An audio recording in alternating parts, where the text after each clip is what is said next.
In the year 2378, Earth was no longer the vibrant blue-green jewel it once had been. For over a decade, the planet had suffered under the brutal rule of an alien empire known as the Krylos Dominion. These invaders were not just conquerors, they were destroyers. Their massive warships rained fire from the skies, reducing cities to rubble and turning lush forests into barren wastelands. Billions of humans had already perished, some in the initial attacks, others through starvation, disease, or enslavement.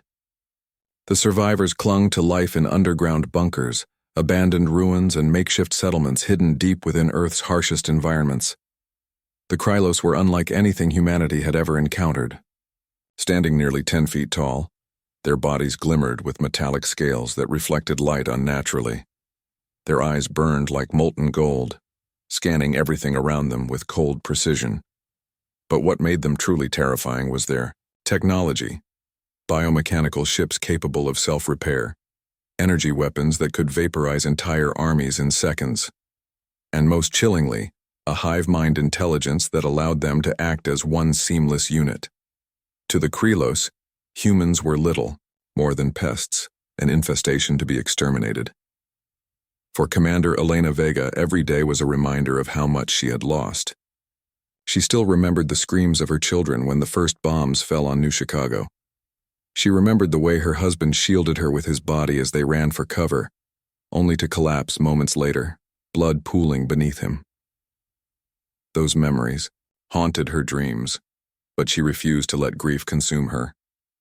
If anything, it fueled her determination to fight back, to make the Krylos pay for what they had done. Elena wasn't alone in her struggle. Across the globe, pockets of resistance had formed, each fighting in its own way. Some ambushed supply convoys, stealing food and weapons to stay alive. Others launched guerrilla attacks against smaller Krylos patrols, hoping to slow their advance. But none of these efforts changed the bigger picture. Humanity was losing, and badly. Admiral Marcus Hale carried the weight of this failure on his shoulders. Once a decorated officer in the United Earth Defense Force, he now led what remained of humanity's military. His once pristine uniform was faded and patched, his face lined with exhaustion. Every decision he made felt like a gamble, and lately, those gambles hadn't paid off. Supplies were dwindling, morale was crumbling, and the Krylos showed no signs of slowing down. Worst of all, he couldn't shake the feeling that he'd failed everyone who trusted him. Then came the message that shattered whatever hope was left. It arrived without warning, broadcast across every frequency in dozens of languages. A single voice, cold and emotionless, echoed through radios, screens, and even personal devices. "You have no allies," it said. "You have no hope. Surrender, or be erased." The transmission ended abruptly, leaving behind silence so heavy it felt suffocating. People stared at their devices in stunned disbelief. Refugees huddled together in fear, clutching their loved ones as tears streamed down their faces. Even hardened soldiers lowered their heads, unable to deny the truth. Humanity was finished. But deep beneath Mount Cheyenne, far from prying eyes, Dr. Isaac Park worked tirelessly on something few people knew existed. A scientist by training and a dreamer by nature, Park had spent decades preparing for a moment like this. Years ago, during Earth's golden age of exploration, humanity had designed colossal warships called Dreadnoughts, massive vessels equipped with quantum engines and devastating weaponry. At the time, ethical concerns about their destructive potential led to Project Titan being shelved indefinitely. But Park believed those concerns were short-sighted. He knew the Dreadnoughts might someday save humanity, and now that day had come. When Admiral Hale received word of Park's project, he traveled immediately to the facility buried deep within the mountain. What he saw there left him speechless. Towering above him was Aegis Prime, the first of the Dreadnoughts. It was a behemoth, stretching miles high with sleek gray armor and glowing blue energy conduits running along its hull. Its cannons bristled like thorns, ready to unleash hell upon anyone foolish enough to stand in its way. Surrounding it were prototypes of other ships, each equally imposing yet incomplete.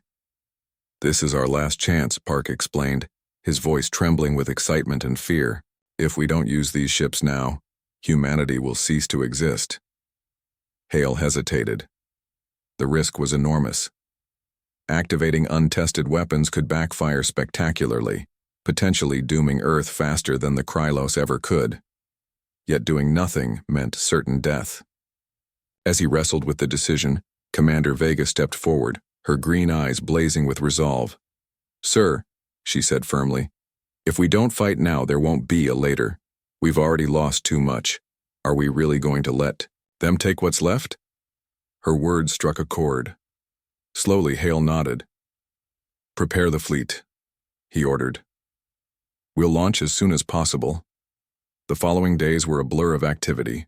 Engineers worked around the clock to finish outfitting the Dreadnoughts while pilots underwent crash courses in operating the unfamiliar controls. Morale began to rise.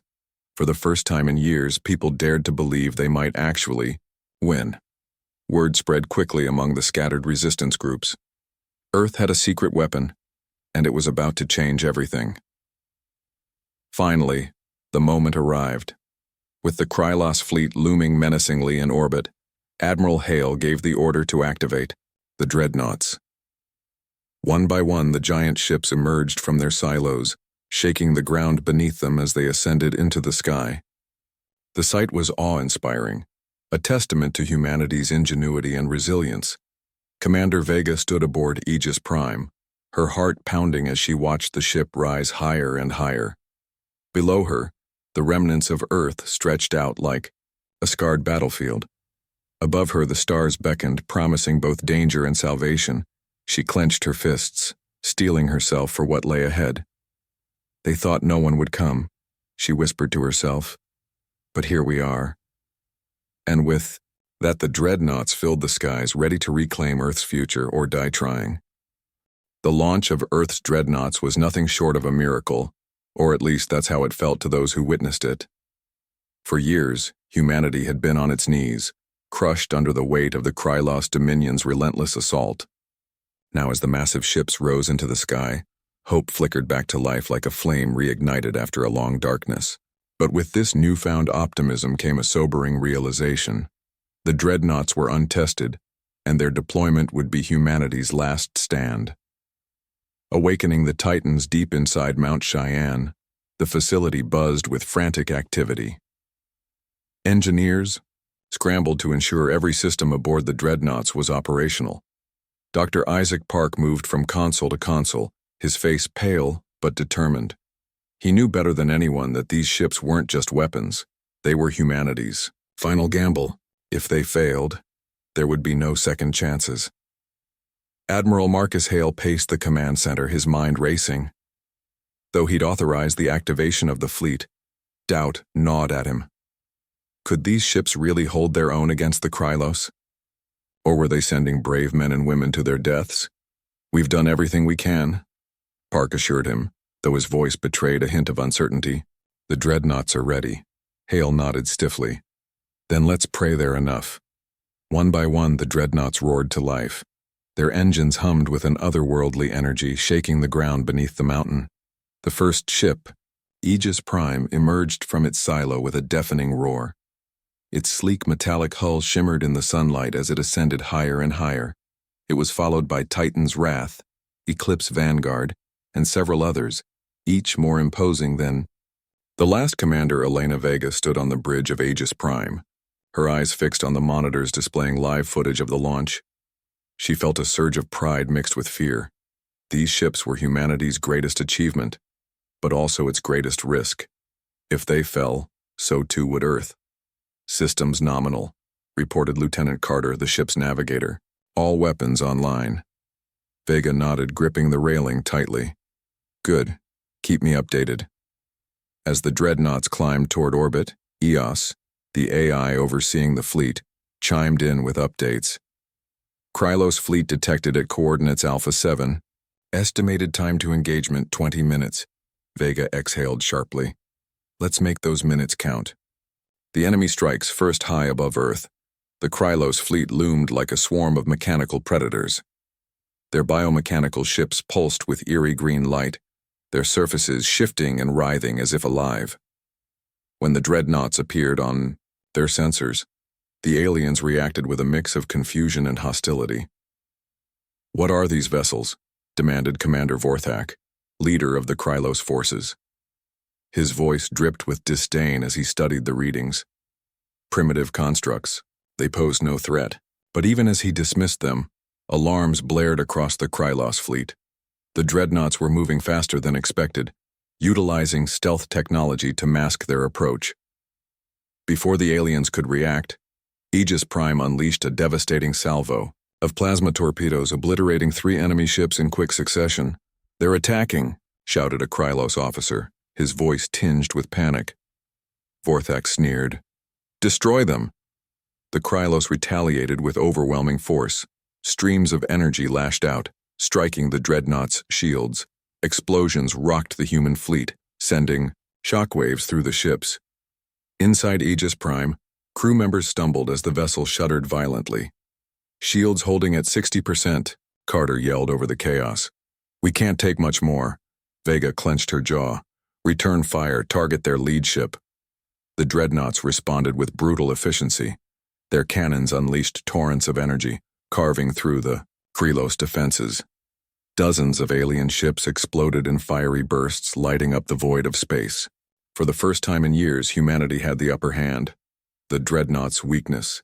Despite their initial success, cracks began to show in the Dreadnoughts' armor, both literal and metaphorical. The Krylos quickly adapted to the new threat, deploying swarms of smaller, faster fighters that darted around the lumbering Dreadnoughts. These agile ships exploited weaknesses in the Dreadnoughts' design, targeting vulnerable areas and chipping away at their shields. Inside Titan's wrath, Admiral Hale watched grimly as damage reports poured in. "They're too fast," he muttered. "Our guns can't keep up." On Aegis Prime, Vega faced a similar challenge. "EOS, reroute power to the aft shields," she ordered. "And prepare the EMP burst. It's our only chance to disable." "They're fighters. EMP burst ready," EOS confirmed. "Warning, deployment will leave us exposed for 30 seconds. "Do it," Vega said firmly. The EMP detonated with a brilliant flash, disabling dozens of Krylos fighters. For a brief moment, the tide turned in humanity's favor, but the reprieve was short-lived. The Krylos regrouped swiftly, launching another wave of attacks that battered the Dreadnoughts mercilessly. A disturbing truth. Amidst the chaos, Commander Vega discovered something unsettling. While reviewing data logs, she stumbled upon classified files detailing the origins of the Dreadnoughts. To her horror, she learned that these ships hadn't been built recently. They were relics from centuries ago, designed during a darker chapter of human history. "These were never meant to see the light of day," she whispered, scrolling through the documents. "They were abandoned because people feared what they might do." Dr. Park confirmed her suspicions when she confronted him via comms. "Yes, Commander," he admitted reluctantly. "The Dreadnoughts were originally created as tools of conquest, not defense. There were concerns about their destructive potential, but desperate times call for desperate measures." Vega's fists tightened. "So we're using weapons that could destroy entire worlds? What happens if we win, and then lose control of them?" Park hesitated. "That's a risk we'll have to manage later. Right now, survival is all that matters."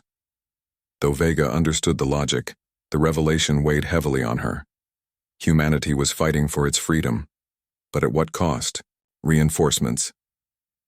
Incoming just as the battle reached a critical point, EOS delivered devastating news. Multiple signatures detected beyond the asteroid belt. Analysis confirms a Krylos mothership is approaching Earth. Vega's blood ran cold. "How big are we talking?" "Approximately 50 kilometers in length," EOS replied. "It carries enough firepower to annihilate the planet." The crew exchanged horrified glances. Even the mighty Dreadnoughts wouldn't stand a chance against such a monstrosity. "We need a plan, and fast," Vega said, her voice steady despite the fear clawing at her chest. Admiral Hale contacted her moments later. "Commander, we can't fight that thing head-on. We'll need a diversion, a way to lure it into position while a strike team disables it from within." Vega nodded grimly. "I'll lead the infiltration. Send me the best pilots and soldiers you've got." "Are you sure?" Hale asked, concern evident in his tone. "I'm sure," Vega replied. "If we don't stop that mothership, none of this matters." Preparation for sacrifice. As the Dreadnoughts continued to hold off the Krylos fleet, Vega assembled her team. Among them were Lieutenant Carter, whose sharp reflexes made her an ideal pilot, Sergeant Malik, a grizzled veteran with unmatched combat skills, and Dr. Lin, a scientist familiar with alien technology. "You all know the stakes," Vega told them as they prepared to board a stealth shuttle. "This mission won't be easy. Most of us probably won't make it back. But if we succeed, we give humanity a fighting chance." The team exchanged solemn nods, each silently preparing for what lay ahead. Back aboard Aegis Prime, Admiral Hale addressed the fleet.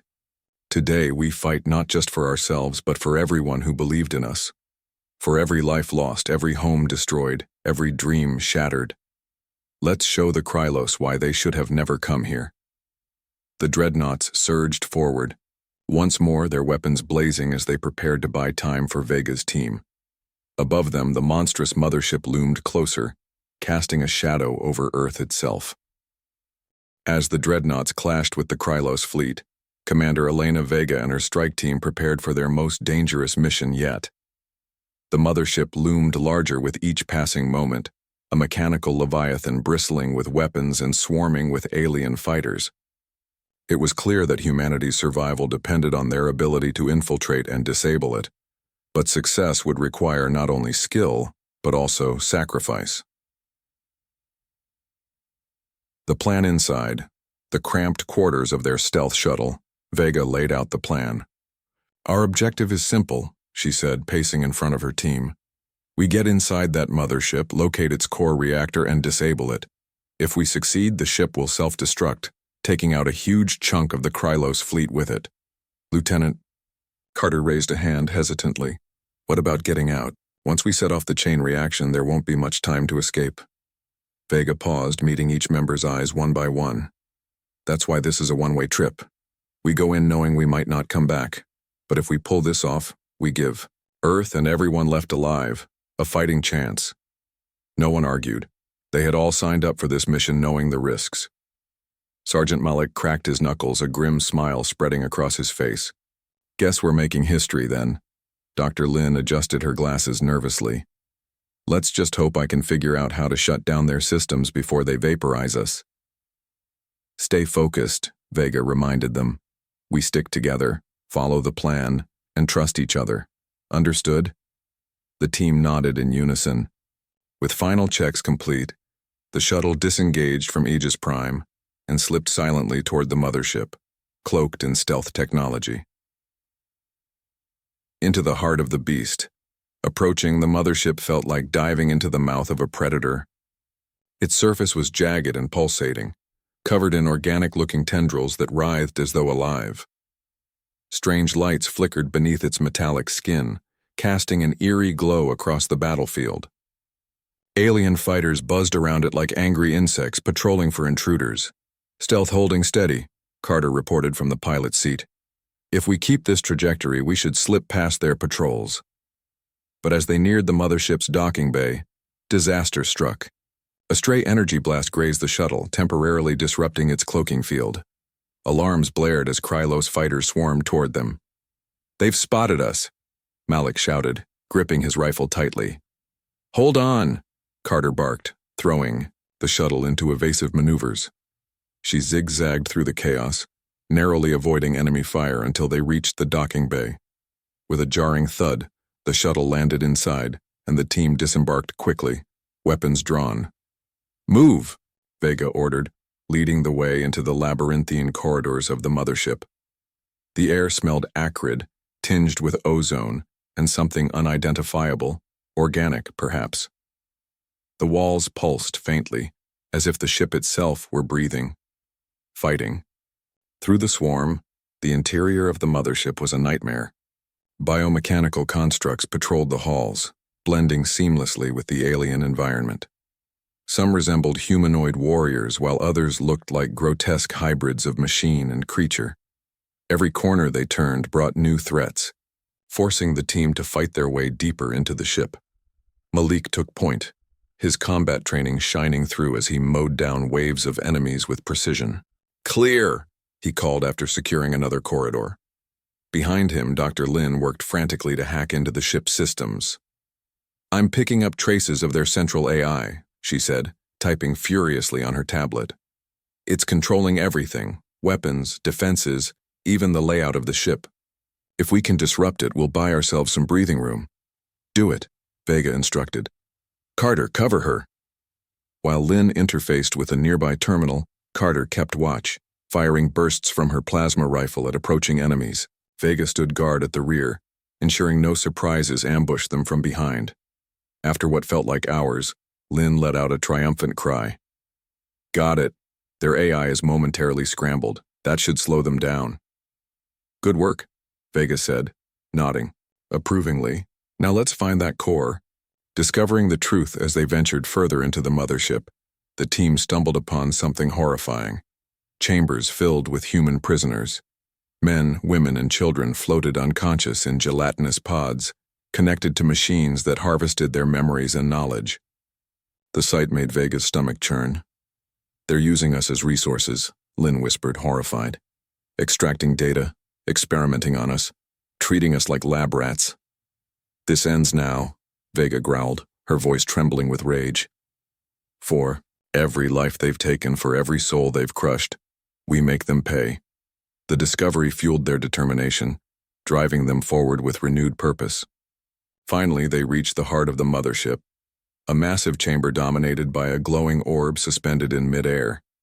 Energy crackled around it, feeding countless conduits that snaked throughout the ship.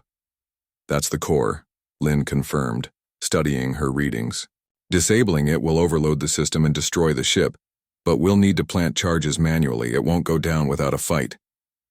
"Then let's do it," Vega said firmly. "Malik, Carter, secure the perimeter. Lin, prep the explosives."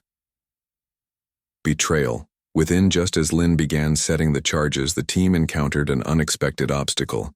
A squad of elite Krylos warriors appeared, led by none other than Commander Vorthak himself. His golden eyes gleamed with malice as he addressed Vega. "You pathetic humans," he sneered. "Did you truly believe you could defeat us? Your resistance is futile." Vega stepped forward, raising her weapon defiantly. "We didn't start this war, but we're going to finish it." A fierce firefight erupted, with both sides exchanging relentless volleys of fire. Malik and Carter fought valiantly, holding their ground despite overwhelming odds. Meanwhile, Lin worked desperately to arm the explosives, sweat dripping from her brow. But then came the betrayal. One of the team's own, a young engineer named Rourke who had stowed away on the mission, revealed his true allegiance. He lunged at Lin, attempting to stop her from activating the charges. "I won't let you destroy our last hope," Rourke shouted, grappling with her. Vega intervened, pulling him off Lin and slamming him against the wall. "This isn't hope. It's slavery. You think the Krylos would spare us if we surrendered? Look around you." Rourke hesitated, tears streaming down his face. In that moment of distraction, Lin finished arming the explosives. "Charges are set," she yelled. "We need to move now." Escape or sacrifice with seconds to spare, the team fled the chamber, pursued by Vorthak and his warriors. Behind them, the core began to destabilize, sending shockwaves rippling through the ship.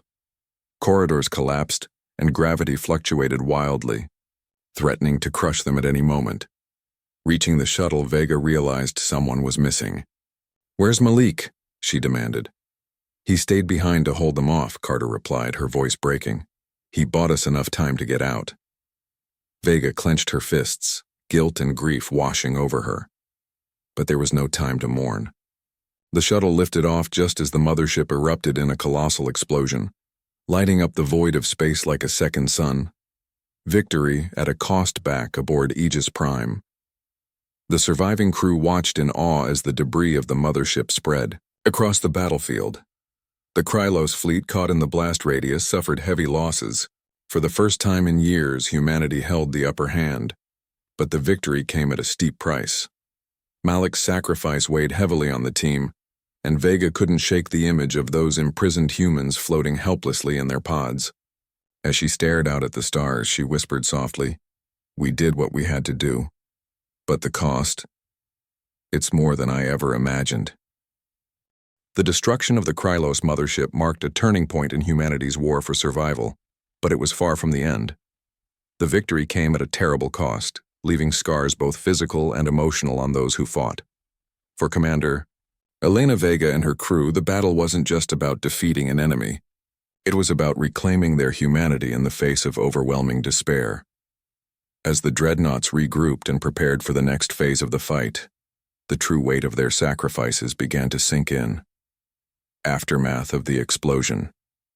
The explosion of the mothership lit up the void of space like a supernova, its shockwave rippling outward and obliterating countless Krylos ships caught in its radius. On board Aegis Prime, the surviving crew watched in stunned silence as debris rained down like cosmic embers. The once dominant alien fleet had been reduced to chaos, their formations shattered, and their morale broken. But amidst the relief, there was no celebration. The price of victory was written across every face, exhaustion etched into Lieutenant Carter's usually sharp features, grief clouding Dr. Lin's eyes, and guilt weighing heavily on Vega herself. Each member of the team bore the burden of loss differently, but none felt it more deeply than Vega. She replayed Malik's final moments over and over in her mind, the way he'd smiled knowingly before staying behind, sacrificing himself so the others could escape. "He knew what he was doing," Carter said softly, breaking the silence. "He gave us our chance." Vega nodded, her voice barely above a whisper. "That doesn't make it hurt any less." Admiral Marcus Hale contacted them shortly after the explosion. His tone was somber, but resolute. "Commander, you've done the impossible. But the Krylos aren't defeated yet. Their reinforcements are still out there, and they'll be coming for us soon." "Understood, sir," Vega replied, forcing herself to focus. "We'll hold the line until reinforcements arrive or until we run out of bullets." Hale hesitated, then added, "Whatever happens next, remember this. You've given humanity hope. Don't lose sight of that." As the transmission ended, Vega turned to her remaining team. "We're not done yet. Let's get these ships ready for round 2. Regrouping the fleet, with the mothership destroyed, the Dreadnoughts rallied around Aegis Prime, forming a defensive perimeter around Earth.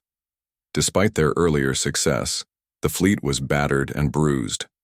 Hull breaches, damaged shields, and depleted ammunition left many ships vulnerable. Engineers worked tirelessly to patch up critical systems, while medics tended to wounded crew members. Dr. Isaac Park, monitoring the situation from Mount Cheyenne, delivered sobering news. "Most of the Dreadnoughts are operating at half capacity," he reported during a secure comlink. "If the Krylos launch another major assault, we won't last long." "We don't have a choice," Vega countered firmly.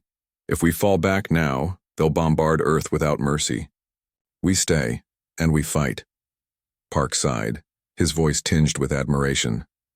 "You always were stubborn, Commander. Just don't let your determination blind you to reality." Vega didn't respond. Instead, she focused on rallying her crew. Morale was low, but she knew that leadership meant showing strength even when you felt weak. She walked through the corridors of Aegis Prime, speaking to soldiers and engineers alike, reminding them why they were fighting. Not just for themselves, but for everyone who believed in them. "You think I want to die here?" she asked one group of weary pilots. "Hell no. But if we don't stop them now, no one else will. So we stand our ground. Together." Her words resonated, sparking a flicker of resolve in the hearts of those who heard them. Slowly, the crew began to rally, working harder and faster to prepare for the inevitable counterattack. The final assault. It didn't take long for the Krylos to regroup. Within hours, their remaining forces converged on the Dreadnoughts, determined to crush humanity once and for all. This time, however, the aliens came with renewed ferocity, deploying experimental weapons designed to overwhelm Earth's defenses. "They're using some kind of gravity disruptor," Eos announced calmly, as alarms blared across the bridge. "Structural integrity is compromised." Divert power to the shields, Vega ordered, gripping the railing as the ship shuddered violently. Explosions rocked the hull, sending sparks flying and knocking crew members off their feet. On the monitors, the battlefield unfolded in horrifying detail. Dreadnoughts exchanged fire with Krylos ships, their massive cannons carving through enemy ranks but struggling to keep pace with the relentless assault. One by one, Earth's ships began to fall, their glowing hulks drifting lifelessly through space. "Admiral Hale's ship is under heavy fire," Carter shouted, pointing at a screen displaying Titan's wrath. The dreadnought listed dangerously, its engines sputtering as flames engulfed its aft section. "We can't save him," Vega whispered, her heart breaking. "Focus on keeping Aegis Prime operational." Moments later, Admiral Hale's voice crackled over the comms. "Commander Vega, it's been an honor serving alongside you. Take care of Earth, for me." Before Vega could respond, Titan's wrath exploded in a blinding flash, taking Hale and his entire crew with it. The bridge fell silent, the weight of the loss pressing down on everyone. Vega clenched her fists, tears streaming down her face. "For you, Admiral," she murmured. "For all of you." A desperate gamble with the fleet dwindling, Vega realized they couldn't win through conventional means. Inspired by Hale's sacrifice, she devised a desperate plan. Use Aegis Prime itself as a weapon. By overloading its quantum core and ramming it directly into the largest concentration of Krylos ships, they could create a catastrophic explosion, capable of wiping out the remaining enemy fleet. "I'm going to need volunteers," she told her crew. "This isn't just my fight, it's yours too. If anyone wants to leave, now's the time." To her surprise, not a single person stepped forward to abandon ship. Instead, her crew stood taller, their expressions resolute. "You saved us once already," Carter said, stepping beside her. "Now let's finish this together." Lynn nodded, clutching her tablet tightly. "I'll handle the core overload calculations, you focus on flying." Even Eos chimed in, its voice softer than usual. "Commander, may I suggest optimizing engine output for maximum impact? It will increase the likelihood of success." Vega allowed herself a small smile. "Thank you, Eos. Let's do this." The last stand as Aegis Prime surged forward, its engines blazing brighter than ever before. The Krylos fleet scrambled to intercept. Enemy fighters swarmed the dreadnought, peppering it with fire, but Vega expertly maneuvered the ship, dodging attacks while closing in on her target. "Core overload at 30%, Lynn called out, her hands flying across her tablet. 20%, 10, brace yourselves, Vega yelled, gripping the controls with white-knuckled intensity. "This is it." In a final fiery moment, Aegis Prime collided with the Krylos flagship, unleashing a cataclysmic explosion that engulfed the battlefield. Light flooded the void of space, erasing everything in its path. The Krylos ships, the remnants of Earth's fleet, and finally, Aegis Prime itself. Redemption from the surface of Earth, survivors watched as the skies above them lit up with a brilliant, otherworldly glow. Though few understood exactly what had happened, they felt the shift, the sudden absence of fear, the return of quiet hope. The Krylos were gone. Among the ruins of Mount Cheyenne, Dr. Park listened to the fading echoes of Vega's final transmission. "They thought no one would come, but we came for ourselves." He smiled faintly, tears streaming down his face. Humanity had survived, not because of technology or weapons, but because of courage, unity, and sacrifice. And somewhere, in the Yawam vastness of space, Elena Vega's voice lingered, a testament to the indomitable spirit of humankind. For Earth, for tomorrow. The battle was over, but its echoes lingered across the stars, and deep within the hearts of those who remained. The destruction of the Krylos fleet had come at an unimaginable cost, leaving Earth scarred and humanity hanging by a thread. Yet amidst the ashes of war, seeds of hope began to sprout. For the first time in years, people dared to dream of a future, not just survival, but renewal. A planet in ruins. When the skies cleared and the dust settled, the true extent of Earth's devastation became apparent. Cities lay in ruins, their once bustling streets now silent wastelands. Oceans were choked with debris, and vast stretches of land had been rendered uninhabitable by decades of conflict. Billions were dead, and millions more struggled to endure in makeshift shelters, scavenging for food and clean water. Yet even in this desolation, there were signs of life. Survivors emerged from underground bunkers and hidden settlements, blinking against the sunlight they hadn't seen in years.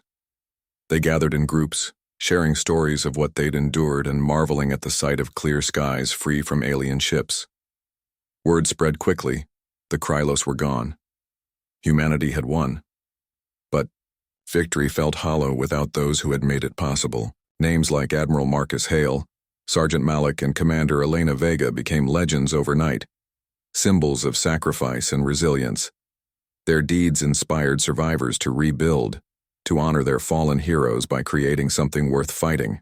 For Dr. Isaac Park stood atop a hill overlooking what was left of Colorado Springs, his hands trembling as he clutched a tablet displaying the final transmissions from Aegis Prime. Tears streamed down his face as he whispered, "You did it. Elena, you gave us a chance." Eos's farewell back inside Mount Cheyenne. Eos, the AI that had guided humanity through its darkest hour, was dying. Its systems flickered erratically, damaged beyond repair during the battle. Park sat alone in the dimly lit control room, watching as the holographic avatar of the AI grew fainter with each passing moment. "Doctor," Eos said softly, its voice tinged with warmth despite its mechanical nature. "It is time." Park shook his head, refusing to accept it. "No.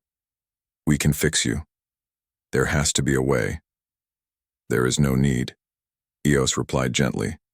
"My purpose was to protect humanity, to ensure your survival. That purpose has been fulfilled." For a moment, silence filled the room. Then Park leaned forward, resting his elbows on his knees. "You were more than just a machine, Eos.